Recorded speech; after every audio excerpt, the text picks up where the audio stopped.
Welcome to ALEAKWE Reacts Shadowhunters. I am so excited to talk about Shadowhunters, Shadowhunters the Legacy. Please comment below and correct me, add in your details because I'm new to this and amazing show. So, Shadowhunters, can we please talk about how sexy as fuck this is? But not only that, with substance as well and the real life issues that he talks about. So first of all, for those of you who do not know, there's a lots of spoilers in this. Do not watch this. Do not come for me. Me not care. Go and watch Shadowhunters. Come back and watch this and share how you feel, what you like, what you dislike, because we're going to cover all kinds of things. The cast, the synopsis, which I'm going to read in a moment, the crew, everything involved, the legacy that's going on.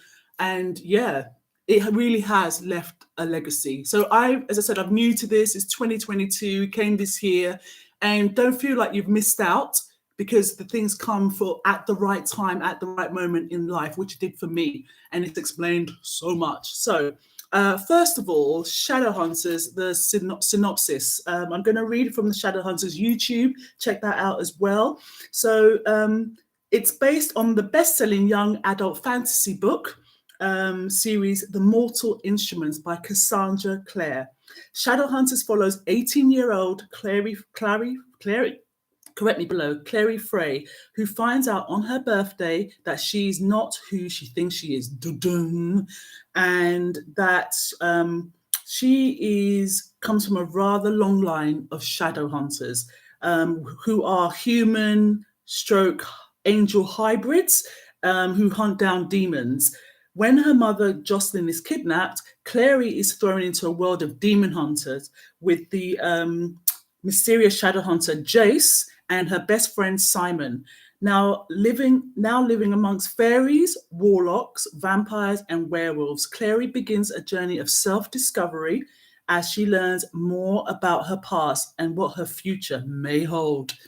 That's a synopsis from the Shadowhunters YouTube site. And we're going to talk about everything now and deep dive in. This is basically, as I said, spoilers.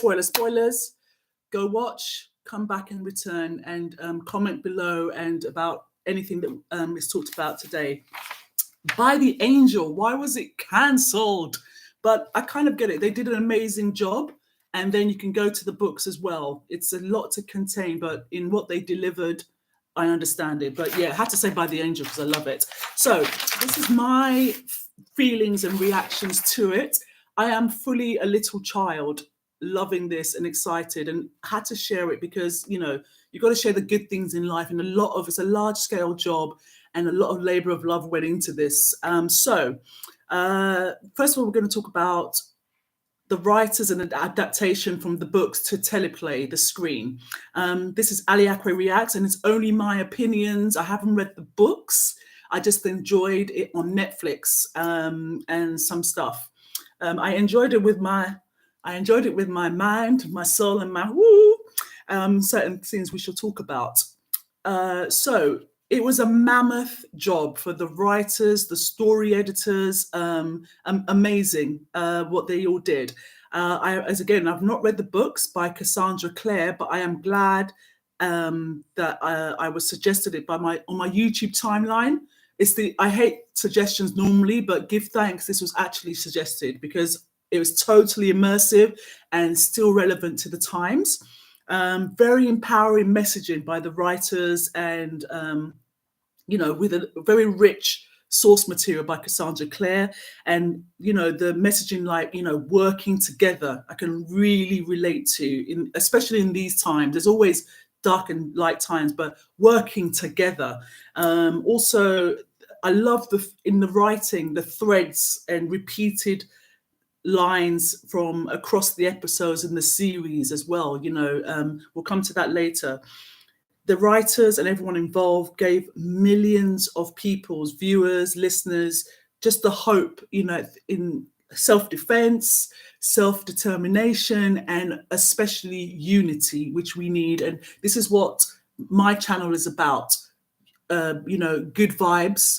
This format is called ALEAKWE Reacts, but unity and coming together positively, good vibes. So getting back to this. Again, comment below. This is about substance and spoilers. So for those who have watched it, let you know what you agree and disagree with. So this section, ALEAKWE reacts to Shadowhunters makeup. This is really jokes and lighthearted. I should really do like DVD commentary and Gogglebox and stuff like that, but it's lighthearted. It's meant to be fun, so don't take it too seriously. So basically, makeup. Can we talk about how good the cast were, considering they had to deliver scenes like with this glistening cosmetic teeth? I'm joking, but it's like literally, why were they wearing these like teeth? I think I noticed it afterwards, but to deliver sentences with that, salute you. Hail thee. The child, Sealy Queen, her makeup, and the body adornments and the costume, the flower child, amazing. You know, especially the child one, but all of the Sealy Queens and the fairies and the Sealy world, beautiful. Also, whoever got to paint the runes onto the actors' bodies were lucky. Sexy, but anyway, I'm married, but yes, it's appreciated. My husband walked in. I said, "Come and watch this. It's amazing." He literally walked in and he goes, "Is this a reboot of The Bold and the Beautiful?" I was like, "Just get out, get out, get out." But I get it now because there's a lot of topless shots. So I actually understand. A lot of topless shots. Some of it were not necessary at all. But yes, thank you. Thank you. I kind of get it. So yeah, makeup artists and team, the rooms. They're very sexy. It's kind of like bad boy, bad girl. It reminds of you know, Maori tats and inks and amazing but beautiful. So someone comment below with what some of the runes mean. I haven't read the book, so it would be great to actually know. Also, the makeup and stuff, and I mean, this leads also to the next segment, hair. The makeup and the hair, the tats, the swirl, it's really reminds me of manga and anime, which I love. And it's just, I'm just looking at them, especially Malec, especially Alexandra and Magnus. And, you know, it was like live action anime. That's how I put it. And all spiky hair and androgyny and cheekbones and leather and, you know, like a leather shop and Royce exploded onto our screens and themselves. What do you think? Comment below. What did you think about makeup and the hair? Yeah, their hair was like higher than Isabelle's heels. It was like scaffolding, skyscraper. I'm just like thinking, you know, which is higher and taller. Very, very like 1980s, new romantic, very, very fun. And I mean, I'm also surprised the Clave allowed barbers and hairstylists. You know, they're very, I just honestly assumed something called the Clave or the church where the Shadowhunters are based wouldn't have a hairstylist like that, especially Alexandra, very serious and stuff, but had time for some edges and all this kind of stuff. I'm joking. This is just lighthearted, okay, just fun. Also, yeah, just allow the Clave or the church had like cutting edge stuff going on. Then, actually, just realizing, I mean, season 1, series 1 had very 90s, 80s, like I said, but actually the later seasons, it helps because they had a flashback to scenes from season 1. So you can kind of, it helps the timeline to differentiate from when they were in season 1 with the height and stuff, and then it kind of settled down later on. So you can tell the difference. So that worked. The costume and wardrobe, loved it. I have always wanted those leather boxer trainers with that, you know, the high ankle with the lace and stuff like that. Always targeted at the men. I don't know why, but they are amazing. And they were wearing that. It's a good look. It's a good look. It's like All Saints and Reese, basically, all dark and moody, hipster, black darks and stuff like that, which of course is in line with shadow hunting. You know, you're chasing demons, the ones who are masking in human skin and the ones who are obviously demon. But it's great. The costumes and wardrobe worked in line. And yeah, I loved Magnus's tweed suits, the kind of the high collar and I've always loved high collars and kind of like tailored, bespoke look. It works. Right, next section, diversity. ALEAKWE reacts to Shadowhunters diversity. And actually, you know, that word and inclusivity is always banded around like a kind of like lip service. But this actually, from what I can tell from on screen and off screen, the crew, there was diversity of talent above and below the bottom line. So it was great seeing an actually true mix of people at different levels of power as the norm. It wasn't just like in your face, it was the norm behind the screens and BTS and on screen. One issue I had was all the highest angels were Caucasian. Like I think it's Azazel, no, Ethereal, all these people kind of thing. The one that granted that one wish, comment below with the names of the highest angels. Well, yeah, they were Caucasian, basically, which is always playing to the fact of this kind of, greater than anyone else. The flip side, of course, is that also the greater demons were also Caucasian. So that was a balance, and that was diversity. What's it called? They were demons too. So one thing we've got to talk in terms of diversity. I don't know whether this was intentional with the makeup artists. If any of them are watching or anyone knows, comment below and share. Matthew Daddario, good Lord. Now, I don't know about his ethnicity and stuff, and I don't know whether it was the darker foundation that lent to this, but he had, not just Matthew Daddario, actually, there were others that had, like in some of the cast, they had what they call in the casting industry kind of ethnic ambiguity, passing for different ethnicities.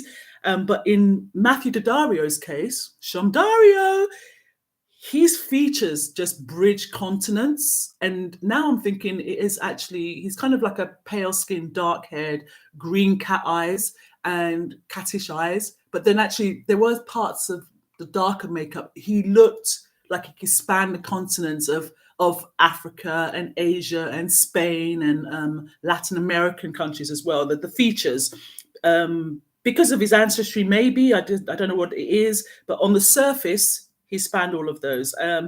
I feel as well, just as a sidebar, I feel Matthew Daddario, I don't know whether this is like him in real life or whether he played this so well for the character. I feel like he should have a DNA test and he might be part Nigerian. The way he gives cut eye and side eye is like, he could be part Niger. And I can say that because I can give death stares and make people wilt as well, like Jonathan. So don't cross me, but he just, the way he looks at people with this, like, perfect. This is jokes. This is just jokes, okay? Now, not many one thing about this as well, in diversity, one thing that I didn't feel was represented was plus size featured throughout. How do you say, or just non-models in heroic roles. I think there was one poor actor who Heidi was one of Heidi's victims. I think it was an ambulance or blood donor guy. I'm trying to remember the others. Really, kind of like hefty guys in the wolf packs, maybe, and stuff like that. But yeah, wasn't enough for me in terms of actually bigger people. So yeah, what do you think? Comment below. Let me know. So next section, that was diversity. Next section is the cast. Amazing cast. Shout out to all the casting managers, casting people in New York and in Toronto. I think it was North America. Whoever was involved in the process, amazing casting, amazing cast. Also to all those who don't get enough mentions. I haven't been in all of the fandom and stuff like that, but I know there's a massive Malec following and Clary and sizzy and stuff like that. But some honorable mentions. I mean, everyone was amazing and just like really immersed themselves and believable and registered beautifully in my psyche in their parts. But Dot, Carmen. Actually, hold on a second. Let's get the actual name, not just the character names. I'm going to try and find the actual names of the actors and stuff like that, and we shall see. But mainly Dot, Carmen, Maryse, Robert, Max, the three Sealy queens, Melion, Marianne, Jordan with his soulful wolf eyes, Azazel. Hey, there are some dangerously magnetic demons. As the guy who played Azazel, I'm going to get their names in a minute, and Carmen, amazing. Hodge, Alaric, Amodius, Magnus's father, Lilith, amazing. Katerina, I love Katerina. She's just like cool. Ragnarfell, when he was talking about what's it called? He looked like a toad. What's it called? Chin up, eyes up. That chin down, eyes up for selfies and photos. Too funny. Really amazing cast. So let's have a look. Do I even know where this is? Shadowhunters cast. Let's have a look at this. So let's name the cast here because they're all worth a mention. They're all worth mentions because they're amazing. Cast and crew. I'm on IMDb, so if it's wrong, let me know. And I correct. So Clary Faye was played by Kathy McNamara, Jace Wayland, Jace Herondale, Dominic Sherwood, Alberta Rosende is played Simon Lewis, Matthew Daddario played Alec or Alexandra Lightwood. Forgive me if I'm mispronouncing this. Correct below with the pronunciations. Amarod Tubia played Isabelle Lightwood. She's amazing. I'm going to talk about her in a minute more. Isaiah Mustafa played Luke Garraway. Harry Shum Jr., Magnus Bain, and Valentine Morgenstern. Oh my God, amazing scenes. Alicia Wainwright, Maya Roberts, love her. David Castro played Raphael Santiago. It was amazing. Alan Van Sprang, we are so talking about you. He played Valentine Morgenstern and Magnus Bain in that switchover.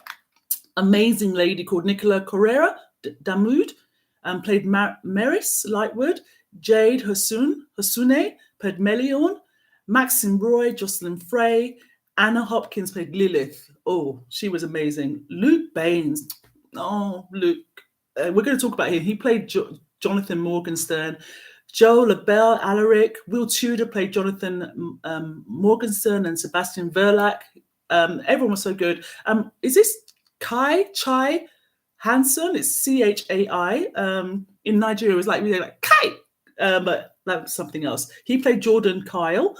Christina Cox played Elaine Lewis, Simon's mum. Alexandra Ordolis, Olivia, Ollie, all kinds of people. John Cole played Hodge Starkweather, and Stephanie Bennett played Lydia Branwell. Paulino Nunes, Robert Lightwood, and Nick Sager, Victor Aldertree, and Vanessa Matsui played Dorothea Dot Rollins. Ariana Williams, she played Madzie. She was so beautiful. And Lola Flannery played the Sealy Queen, the Kiss Sealy Queen, and Tessa Mossy played Heidi. Amazing. Sorry, I can't name everybody. Sophia Walker, Katerina, Jack Fulton, Max Lightwood, and Javier Munoz. Forgive me, let me know below. He played Lorenzo Ray, and Mimi Kudzik, Imogen Heraldine, and Kathleen Lieb played Camille Belcourt. One of my favorite scenes when she was, anyway, we'll talk about that in a minute. That was the cast. Sorry, I can't mention everyone. Drop in the comments below, share who were your favorites, casts and actors and actresses. So going back to, what I love about the cast and the characters, they were just true to themselves, angel, human, demon, mixture of both. There was no messing about. They were themselves. I love that. And let's have a look now. So also we have next ones that we have are next section is just about something I feel about the cast. I'm a fan, but nobody's stan. I cannot be obsessed over anybody in this world at all. They're amazing, but let's talk about celebrity and how people are fans or stans, like serious obsessives. Shadowhunters has substance, like beyond the topless shot surface we talked about. I get the intensity and like the emotional intensity that people have invested in anything. It's understandable. You know, you're transformed, you're moved. It's a beautiful thing to just feel alive in this. But the fandoms, you guys are next level. I think when the YouTube clips come up, there's always a highlighter comment, and it's just funny. It's just funny. Some of the highlighted ones I've read, like, and it's basically, but equally so, I can now understand why cast and other actors and actresses have to keep boundaries between their roles and their real lives, their personal lives and their real sexuality, especially when they're portraying sexual preferences or sexualities that are different to their real life. It's really important for, I think also really important for, like, you know, intimate scenes. I just wonder how it's coordinated. There has to be a boundary and make it comfortable for the cast and the people involved. Do you see what I mean? I mean, it's that's really, really important. So when people are talking, oh, why don't we see this? They were really graphic. The breeders, the heterosexuals were really, really graphic, but we didn't see enough with Magnus and stuff. But at the same time, when they had their kiss, when you know, what's it called? Lydia was amazing, and just like, you know, was a heroine basically. Alec wanted to be with Magnus. And it's good to see that. And but for me personally, I'm always surprised by anyone's sexuality. You're kissing somebody like passionately in church, in front of people and stuff like that. I'm different in that way. So I was like that. It's different for different people, but it's always, I love the different reactions, but it's got to be what they're comfortable with. I love the non-verbal communication that in what's portrayed. Something I love was the energy, the aura that showed, like, you know, when Jace was basically possessed by Lilith, by something, but he could see the really good people with the kind of yellow and orange aura. I love that, because that I believe in energy and actually your gut, which is another thing I relate to in that, because I think that's a real thing. As well. What do you think below? Click. Yes, I love that non-verbal communication, like the real energy, like good and evil. And although a lot of people are able, some people can mask that really well, but you know, when you can sense behind the eyes, behind the smile, behind that mask. So yeah, that's good messaging as well. So more about the cast. Yeah, this gave me jokes basically. Magnus, I feel like the writers gave Harry Shum Jr. and Matthew Daddario, like Magnus, Malec, Alexander, the best scenes with the best lines and the most devastating heartbreak music and sexy stuff. We'll talk about the music later. So characters I love the most, that were featured the most. Magnus, I really relate to his wanting honesty from anybody, especially Alexander. He's very open-hearted and a generous soul. There's a platform called Ancestral Voices that they explain that cats are an ancient symbol of protection, which makes sense in Magnus's case because of his cat eyes and his spirit and his values. I love that a lot. I love Magnus and the other immortal and the other. I love that Magnus has met other immortals, and you know, they're basically like the ancestors of the Shadowhunters or the other downworlders. Can you imagine? So he's love of his life is Alexander, and he's met probably ancestors, great grandparents, and Isabelle and Max's great relatives, and they can just like mine him for information, characteristics shared, what were they like, what weren't they told, and things like this. Amazing. I love that thing, the good and the bad, though, you know, can find out about what traits they've inherited in a kind of offbeat way. I love that I really love that Alec does not discuss, Alexander, we're on to now. I love that Alec does not discuss his sex life and intimate stuff, and how Magnus was unhappy with those who do. It shows that gossip, it's just the gossipy things I don't like about, which I relate to. I think it's not classy, like kissing and telling and stuff like that. It shows a deep insecurity, the type of people that actually do that, and kind of lie and embellish stuff.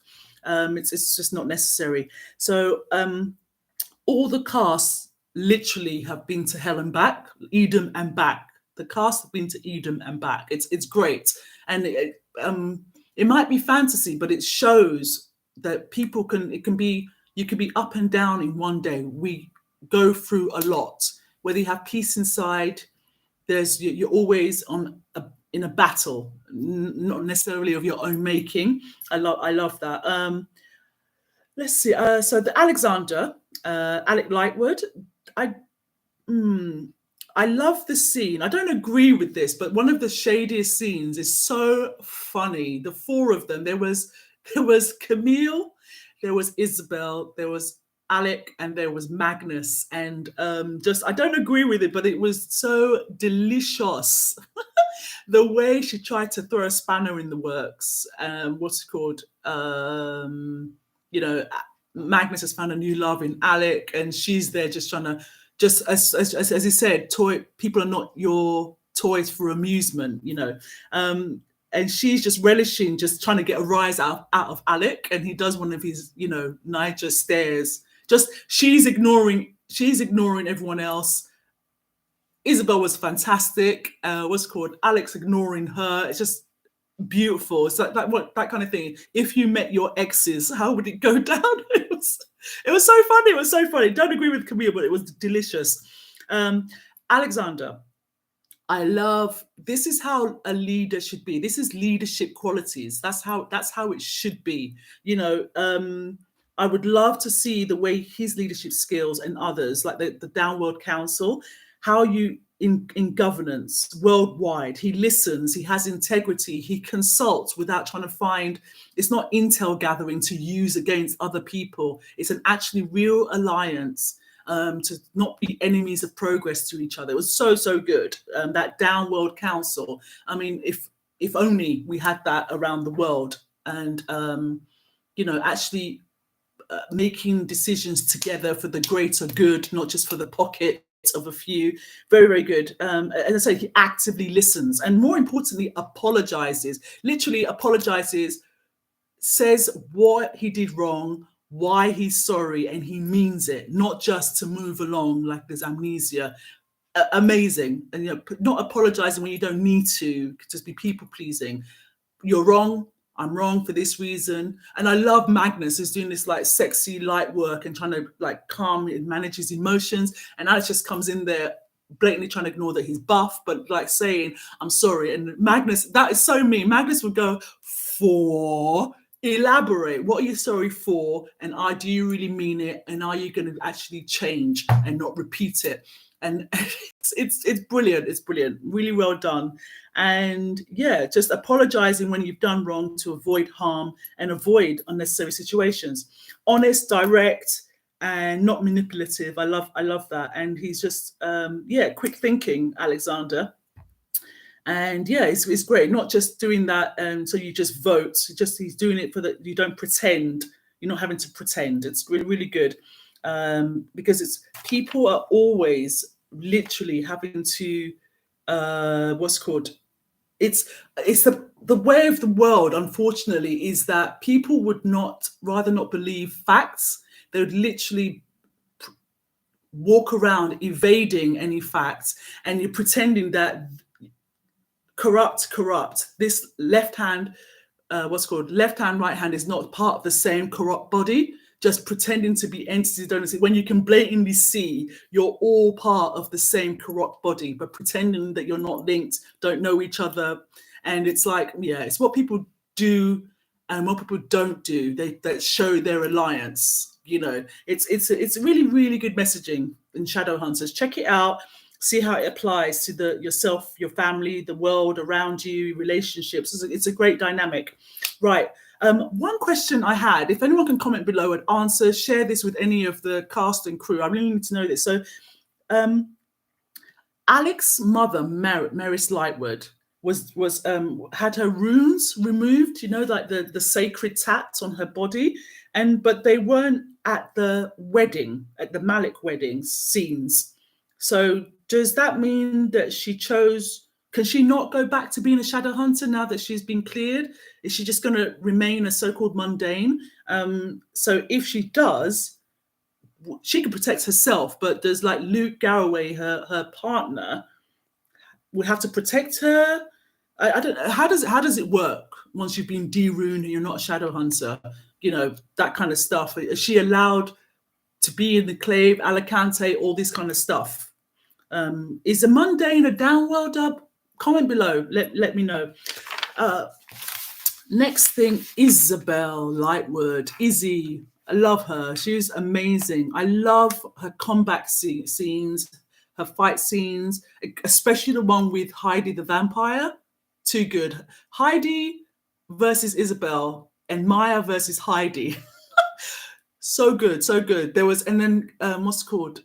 Who else was there? Amazing scenes. Actually, Alexandra and Jace as well.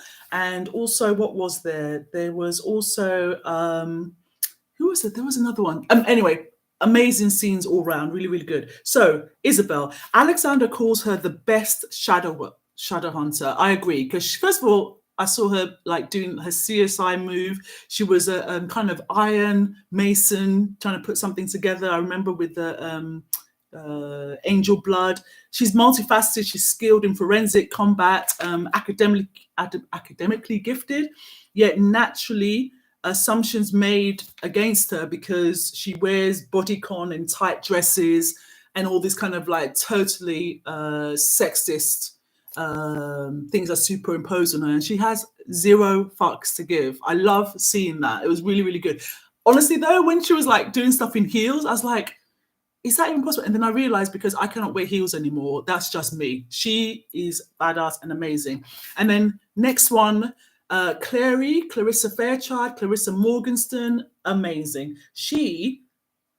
I love her. I love her character. It was great. Also great seeing a flame-haired, red-haired beauty on screen. Really great acting and a range. She's so caring. She's so caring. She doesn't need a soul sword to tell the truth. I love her. I relate to that a lot. She tells the truth. And even when Jace is there saying, no, don't tell anybody about this or that, she can't help it. It's like me. You have to share. And what's it called? Yeah, Clary and Jace were amazing. Jace Clace, is that the hashtag for them? It was quality. Let's talk about Jace first. Jace, I liked his eyes. Oh my goodness, that was so good. Him and Magnus's eyes, when they're just like energize and amplify their power. So good. So good. What else? Jace, the character. I liked his adoption storyline. That was really, really good to add in. That's like really cool social issue as well, because you don't see that much. The adoption storyline, in that it takes so much for anyone to feel like they belong. And, you know, spoilers, as again, left on the doorstep, I think as a baby or age of 10, I'm not quite sure. Comment below. And to be in a family, in a family. And that's a really good storyline. It was the insecurity of not belonging, or the possibility of being put in a care system, or homeless, or vulnerable, or not being loved, or being loved less. That was covered really well throughout and well acted. Yeah, Simon So funny. Simon Lewis character. I like Simon for his humor but also for being considerate. He's really, really considerate. In the Cain scenes, with the Mark of Cain, where he finds the original Cain in the sewers, he was positive. He was non-judgmental and really careful in his approach. So very untrusting, understandably untrusting Cain. Sincere and respectful, and talking to him and persuade him to help them against Lilith, the mother of all demons. That was beautifully put. Luke Garraway was just cool. Initially, I was like, oh my God, why is African Americans playing like a beast, a wolf, and stuff like that? Oh, boring and really stereotypical, but really beautifully done, because he was. I loved when Alexander asked Luke to be part of the Downworld Council, and he goes, oh, it needs diplomacy, and Luke was like, no, it needs change. We're beyond diplomacy, we need real change. Connotations were like obvious for the real world. It's like, yeah, it's real change, real talk, let's do this, take action. I just love the way he was with, there's a beautifully heartbreaking scene when Luke is on patrol and finds Maia in the back of an ambulance, and she's just turned distrustful of police. Beautiful scene. Maia, Alicia is Wainwright, and Isaiah Mustafa in that scene. Amazing. He's the alpha. I love how they portray like the alpha. They both, him and Luke and Maia, have both this, again, integrity, and not just the body strength, but the how to keep a balance of power and respect of the pack. Smart with every move. As a policeman, caring with the traumatized Maia when she just turned as a fledgling, and a woman or man can be alphas, but because most people respond to strength, they do respond to strength and a show of force. But I respect those who have a range and consistency in morality, diplomacy, and support. I love that kind of stuff. So that was cool. So ALEAKWE, myself, reacts to Shadowhunters. This is the next section, relatable themes and current affairs, like social justice stuff. So one thing I loved was when Simon was just welcomed, not welcomed, when he first went into the church where the Shadowhunters base is, and he said, is there a war going on that I don't know about? That is something that needs to be discussed, because there's so many people who are kept distracted, or within that. It's a question for the ages. I love that. It's about what we choose to see or not, and what is presented to us by the authorities, by family, by friends, by work, anything. The shadow world, the things that go on in the shadows that actually they're hidden in plain sight. We're just kept busy and in fear and divided to actually see it and come together to fight it and sustain and put it permanently. And we're pitted against each other by those who don't care about you, just their pockets. Whether it's political meetings at the church, another quote I like was, they're all fanatics, from the fanatics from the circle to the Sealy Queen, who hungers for to be powerful as a demon. That's why she masks herself in this kind of innocence, hippie, Woodstocky look, and it's to devastating effect. I love that, because that's used as well. There's a lot of walking demons around. I love that. So yeah, all fanatics to a degree. That's a quote from Shadowhunters, and I love that. It, again, applies to authorities, the state, monarchy, army. It's how they present themselves. They present themselves as your friend or as an enemy. It's right. I prefer people who are honest that they hate you, not the ones that are smiling and doing this, because you can test this. It's very easy to test. Don't do something someone wants you to do, and then see how they switch. It'll be quick, or it'll be over time. Then you can defend yourself better and know who your enemy of your progress is. So I love that. We're all born into battles, visually, not of our own making, and forced to choose sides. This is the messaging in Shadowhunters and in real life.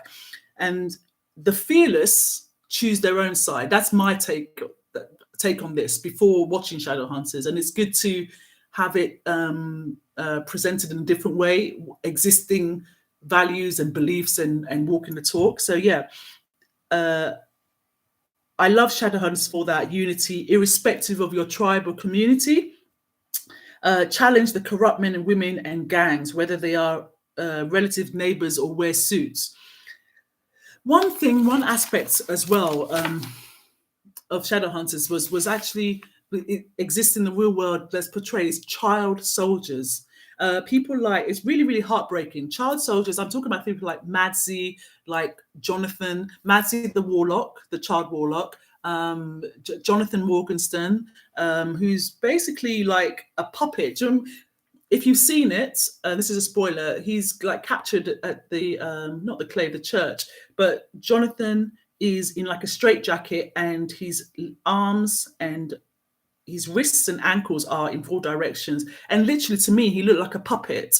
And it signified he's a puppet. He's been manipulated by his father, who's kind of eugenicists, testing on him, and Jace. And then Lilith, who's not childbearing, is the mother of all demons. And it's like kind of a manipulative love. And he thinks it's love, but it's not love, it's just control. And he's a total puppet, and it's a victim of his circumstances. Beautiful, beautiful scene with him and Clary at the end was just like really, really sad. And it shows a lot of people, millions around the world are like that, just deprived of love and then manipulated into falsehoods and others. Madzie is another one. She was manipulated again by Valentine to use her powers, and worse, they're kind of subjected to this lifelong trauma and distrust, and witnessing and causing death. And like many, Madzie spoke only when she was shown love. When you watch it, when Katerina and Magnus and Alexander and the others, she spared Alexander's life because he showed her some respect and attention, and that kind of stuff. That could be for anybody, any young adults or any age. You're shown love, like a genuine love or respect or interest, that doesn't cause harm. The good will come out. But, sadly, that's manipulated by media and others who are exploitative in the real world. Also, child soldiers, the Shadowhunters, like Max and all of the Shadowhunters, I think there's a line that says that he's like, 14, and they're in the field at that young age. That's like child soldiers as well. But, there you go. Maybe it's right. So more themes and issues. I love that Magnus loses. Well, I don't love. Magnus loses his powers and magic, and Alexander still loves him in his natural state, i.e., no makeup. That's like, there's some people who cannot be seen by their boyfriend or girlfriend without any makeup. So I love that little bit that was in there. No makeup, no designer clothes, no hair products. Look for people like that. Those are the ones that you need to be keeping and chasing, not just the eye candy and cheekbones and money. The ones that love you however you look. So this leads on to like dating. It's great to see healthy relationships, and that traditional, you can fall in love. I love that line. There's Magnus is my favorite character. I can't help it. But he said something like, if you fall in love with this one soul at a time, then that's it. You have that feeling. It's great to see that. He said, again, I'm new to Shadowhunters, but going by the fandom and the ships for Sizzy, Clace, Malec, etc., dating must be messy. It must be messy because there's a lot of views on this, engagement, and it must be because there's something missing in life. For me, it's weird because I'm in love, and I still like, it's beautiful to see, because it's like good to see how I feel on screen as well, because normally it's just like, there has to drama for no drama's sake, like external drama, not just created just to have drama or pass the time or boredom or create gossip because there's nothing going on in life. So it was good to see that healthiness going on, and I get why there's an investment in the characters and the books and the stuff like that. I will go and read the books after this, and as soon as I have time, I will go and read the books.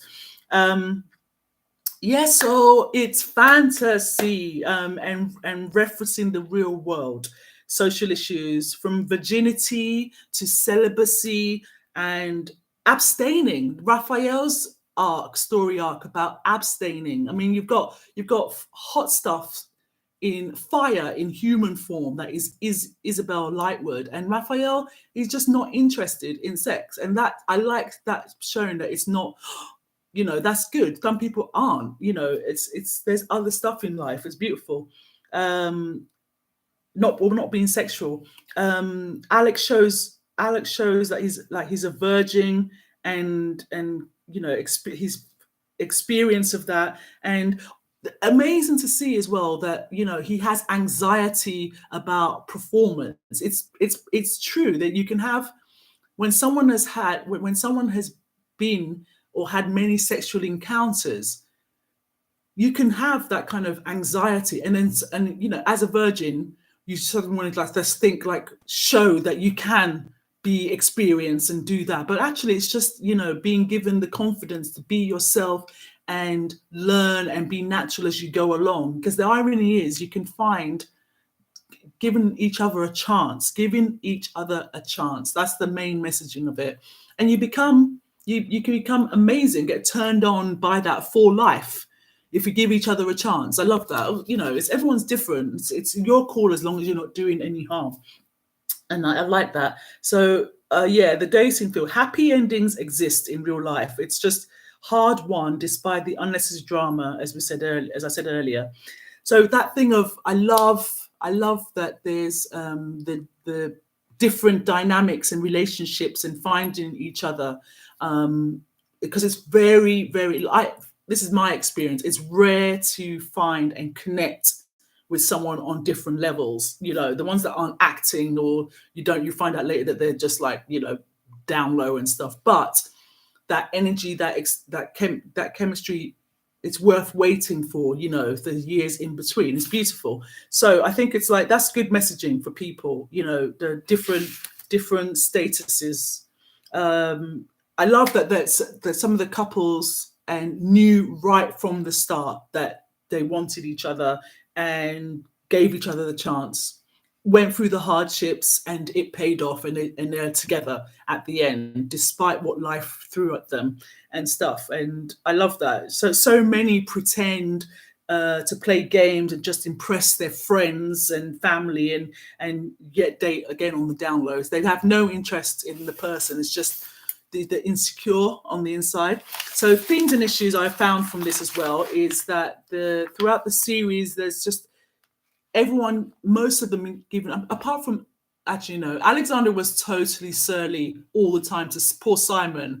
I find that funny. I find it even funnier that possibly that Alex wanted to be changed into a vampire by Simon to save Magnus from Eden. Can you imagine the character of Simon being a sire to Alex? That would have been hilarious, by the way. But anyway, carrying on. Downworlders being code for anyone that is other, different to the false norm, especially the racial connection. I think that was really, really interesting. Especially the characters Luke and Maia and the others talking. Is that kind of like a kind of showing about systemic racism, etc. I think, as I talked about before, I think I would like to see content commissioned that references original spirituality and practices from, like, different cultures, like South America, Caribbean, Africa, etc. Because I mean, it was very overt. It wasn't the Shadowhunters, of course, were said by the angel, and they showed angelic references, and they were in a church as a base, but they weren't. Their devotion was to removing evil, but there weren't any prayers, there weren't any crosses and stuff like that. I mean, Simon Lewis's, Caucasian family of Jewish faith, that was highlighted. I don't think there was any Muslim stuff. It was mainly the two two of the three main Abrahamic faiths, but it would have been great to get other influences shown. But there you go. Who knows in the future? Season 1, episode 6, I want a main note of Men and Angels. Magnus's quote was really, really interesting. He said, mostly they just hate. And he hated the downloaders for the gifts that we possess that he could not have. He hated us enough to kill us all. So Magnus, as a downworlder warlock, was talking about Valentine, who was just so-called shadow hunter, but this kind of fanatical, trying to rid the world of demons. Yet he actually demonic behavior of eugenicists and experimenting and trying to get DNA to the who was the lady, the Inquisitor lady, great Jace Herondale's grandmother, and she was like putting a chip in the downworlders and stuff like that. This connotation for real world authoritarianism. That was good to cover. Another line from the demon I liked was Jonathan, who, aka Sebastian, and he said another victim. He said that Merkel, when there was an antique shop in Paris, he said part of the greater demon middle class that rarely gets mentioned. They live quietly amongst us, working in banks, schools, brothels, playing to their lesser vices and staying under the radar. Yes, a lot of those around the world. Another thing I related to was grief. I relate to Simon and Jace in terms of the loss of their fathers and not knowing them. You can keep going and grieving at the same time, and living life. This is what we're all trying to connect by. There's highs and lows in life, but you have to keep on despite the pain. And it's so many things covered beautifully. Very, very quickly, some of the things that you should really watch Shadowhunters for, social issues, was like the mundane, the downworlders. The themes may not be what the writers meant, but it's what I got from it. And it's I love that the importance of being good and kind and with purpose. Exactly what we talked about, the eugenics, DNA samples, chips from Valentine, each character, spirituality and supernatural powers, being true to yourself, identity versus expectations, tribe and belonging. Duty to family was something that ran through this amazingly. Duty to family, and the internal and the external battle, the push and the pull of trying to deliver that was really, really interesting. Politics, ideologies, terrorism as well, of who is good and evil. I mean, you talk about the clave and the accords. It got me thinking about things like NATO and the United Nations. They're kind of like they're varying powers and stuff like that, who actually controls these governing bodies globally. Yeah, really, really good. Inclusion of, as we talked about before, virginity, abstaining, first time, celibacy, and the reality of being vulnerable and performance anxiety and what goes in that. And, people can't deal with the realness of that in our bodies and biology. Supportive friendships, communication, active listening. Also the thing about what's called not drinking as well. I'm glad that was put in there, because people look at you, when you don't drink or when you don't take drugs, they're like, what? Yeah, there's many of us that don't do this. You can have a natural high. You actually are just enjoying the experience and dancing and the beat and the company and the good energy. So it's I'm glad that was in there as well. All kinds of things that are there. So next section was let's have a look. Director and the producer. I love the framing of a lot of the shots in. So ALEAKWE reacts to Shadowhunters, framing of shots, the directing, the producing, the stunt, the editorial, the continuity, amazing directors, second assistants and the DOPs, and the crew, the production management, the storyboarding. Each shot was just calculated and crafted beautifully. And thanks to all of those behind the scene, because something of that scale, I mean, it's things like, okay, example of framing of the shots. One I put down here was, it's so essential to conveying a character, and it moves so quickly. I had to rewatch a lot of the things. So example was when Alex breaks the bond during the summoning of the demon Malec, he shows he loves Jace the most, and that shame he carries. And you can kind of, the shot frames him by showing one half in dark and one half in light. And like, it's like literally I saw there, like a part of him is hidden in his sexuality and his freedom. That was beautiful. Something simple like that in the framing and the lighting was beautifully put. Next section, ALEAKWE reacts to production design and sets. I love the colors and the architecture of the production. The details, like when Clary was portaled into the police station by her mother, there was a notice board behind her, and one printout stated, "Your community depends on your goodwill and integrity. Be a shining example." That's one of the reasons I love that. There's details in that to show you what the spine of Shadowhunters is about, and actually does have a legacy. I like the lights made to look like halos above the actors who would, you have your mark, so you're deliberately put in there, and the halo was on Alexander's head in the hospital room, plus it was on another one on Magnus's head, which shows that Magnus might be a so-called demon. He has a great heart. He shows it with his intention and his actions. Alex had anger management issues. He's going through a lot as the oldest, and carrying load and leadership responsibilities as well, beating up Raphael, but in defense of Izzy and stuff. But there was a lot of carrying.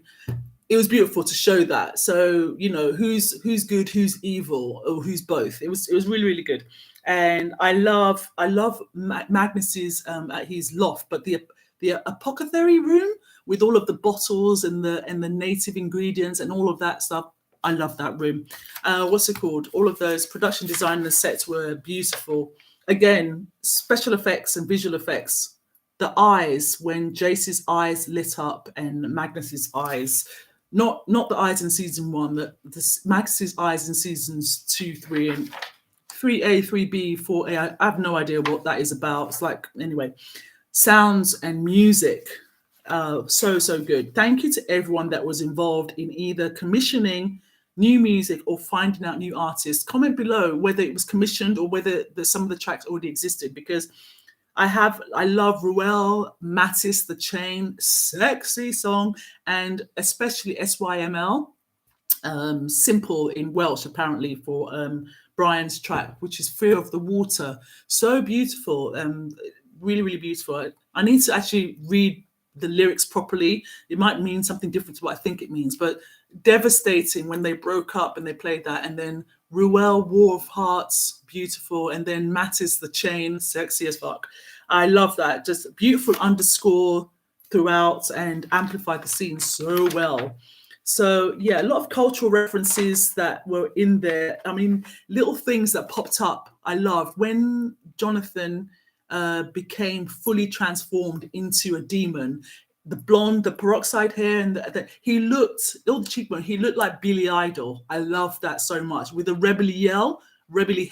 It was so good. And then lots of different references, like what's called Clary being prisoners, that Clary going to the clave in the prison, and like Handmaiden's Tale, she was in that kind of suit, the kind of Shadowhunters uniforms looking like Tomb Raider, the glorious soul sword like Excalibur, King Arthur legend, stuff like that, biblical Cain and Abel kind of stuff going on. Visually, really, really good. Again, the anime, like I mentioned earlier, yeah, beautifully done. Lots and lots of stuff. Please comment below in anything that I've talked about and observed, what you liked, what you disliked, any cultural references, anyone that didn't get a mention, what you'd like me to elaborate on if I do another video. If you'd like to be a guest and talk about any aspects of this, again, it would be amazing. Please share, comments, subscribe. All hail thee and peace to all of you. ALEAKWE reacts. Look after yourselves. Be good to each other.